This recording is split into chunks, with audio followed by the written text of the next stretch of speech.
انسان کی سب سے بڑی پریشانی یہ ہے کہ انسان تقدیر سے بہت زیادہ مانگتا ہے اور وقت سے پہلے چاہتا ہے۔ مجھے تنہا مت کرنا، تجھ میں بسی میری دنیا ساری۔ میں نے آزاد کر دیا ہر وہ رشتہ، ہر وہ انسان جو بیزار ہے مجھ سے۔ مجھے نہ اب کسی کی خواہش ہے، نہ ہی کسی کی خواہش کا احترام کرنا ہے، نہ جانے والے کو روکنا ہے اور نہ ہی آنے والے کا استقبال کرنا ہے۔ آنے والا اپنی حالت کا خود ذمہ دار اور جانے والا اپنے فیصلے کا اختیار رکھتا ہے۔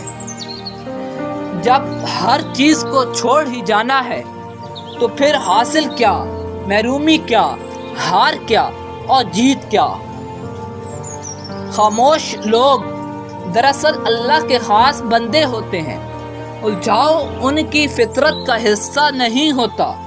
اگر ان پر زیادتی یا ظلم مسلط کر بھی دیا جائے تو وہ محض وضاحت دے کر خاموش ہو جاتے ہیں، کیونکہ ان کا مقدمہ لڑنے والا خود اللہ ہوتا ہے اور فرشتے اس کے حق میں دعائیں کرنے والے ہوتے ہیں۔ ہم کبھی جان ہی نہیں پاتے کہ خاموش لوگ کتنے طاقتور اور اختیارات کے مالک ہوتے ہیں۔ اندھی محبت ہو یا اندھا اعتماد، دونوں انسان کو گہری کھائی میں گرا دیتے ہیں۔ زندگی میں دو چیزیں بہت تکلیف دیتی ہیں، ایک جس سے محبت نہ ہو اس کے ساتھ رہنا، اور دوسرا جس سے محبت ہو اس کے بغیر رہنا۔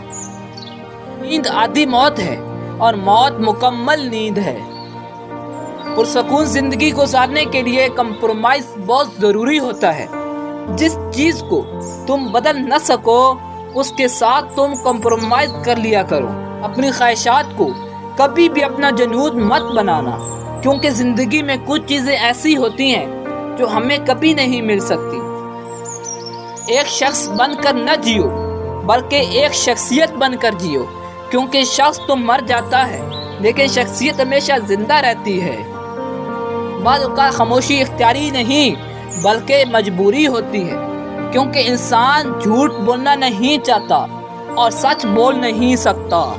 جب اندر تک گہری خاموشی چھائی ہو تو باخدا خاموشی کے سوا ہر آواز تکلیف دیتی ہے۔ زندگی گزارنے کے لیے سمجھدار ہونے سے زیادہ بے حس ہونا ضروری ہے۔ ایسے میں احساس رکھنے والا انسان اپنی خوشیوں کا خود ہی قاتل بن جاتا ہے۔ رشتوں سے سمجھوتا کرنا سیکھ لیں، زندگی آسان